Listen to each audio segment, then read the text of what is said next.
Hello my friends, John LaRuffa here with another Unbiased unboxing, and in this episode we're going to take a look at Scholars of the South Tigris. Finally arrived. I am very much looking forward to seeing what's in here. And as usual folks, please like and subscribe to my YouTube channel if you haven't done so already, and if you have, I do really appreciate the support. Thank you so much. So looking on the back, great view of the game in progress. I love that. I love to be able to see the board, the components, all that stuff. And they kind of tell you a little bit about what you get, which is good news, and then a little about the game. So all in all, very good. Now I just hope that like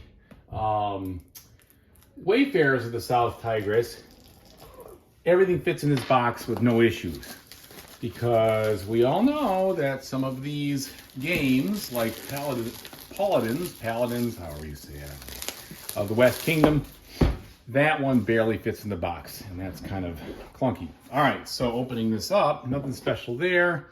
They give you a little plug for these other things here about what's available, and then right onto the rules.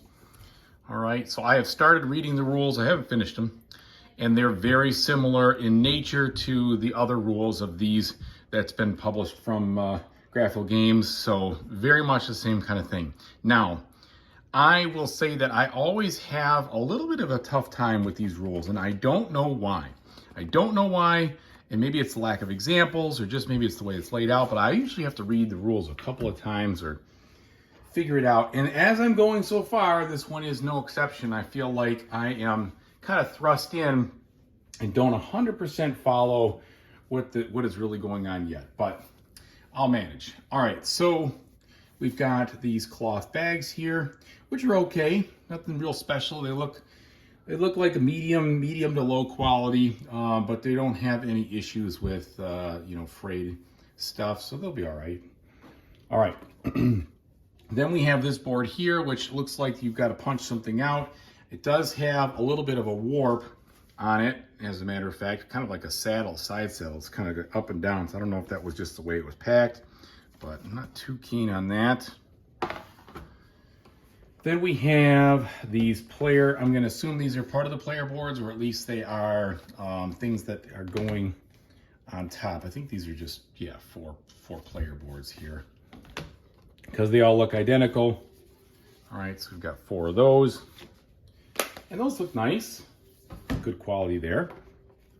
We've got some medium thin tokens here for the money, which is pretty standard. And then we have the board and then the insert. So it looks like the insert's going to house everything, which is fantastic. Let's go ahead and take a quick look at that. So we have a bunch of different types of dice, a bunch of different types of workers. So very similar in nature to the pieces found in the other series of this game. And I'm going to assume the same with the cards. I'm already seeing a big warp on these two, so I'm not a huge fan of that. I really don't understand, and maybe that's just the way it is. With the printing and the ink, it happens, but that is kind of a bummer. Not a huge fan of warped cards. And I always sleeve my cards. Let's see what we think on these, if they're going to be a necessary sleeve situation, or for people like me who are, obsessive compulsive sleevers, I guess you could say. All right, so I'm just getting this small stuff opened here. Okay, so how are we doing on quality? All right, they are pretty thick, so I'm happy about that. Good quality. I don't think if you are a sleever, they've got a texture that you're gonna feel if you don't want to, I don't think you have to sleeve these, is what I'm getting at. So it looks like we've got a nice blend of artwork and function. So here, these are a little more functional, but you see a little bit of artwork on those, which is kind of cool. And then some more, function. So most of these cards appear to be very function-based more than anything else. And then let's go ahead and take a look at the big deck here and see how that looks.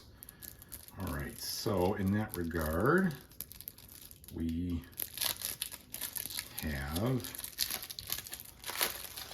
like I said, heck of a warp, right? That's some of the most saddled cards I've seen in a long time. But the card quality is good. It's nice and thick. And so here you're seeing a lot more function than artwork. But a lot of good stuff there. Now you see the usual illustrations we've seen before, which are totally fine, which fit the theme.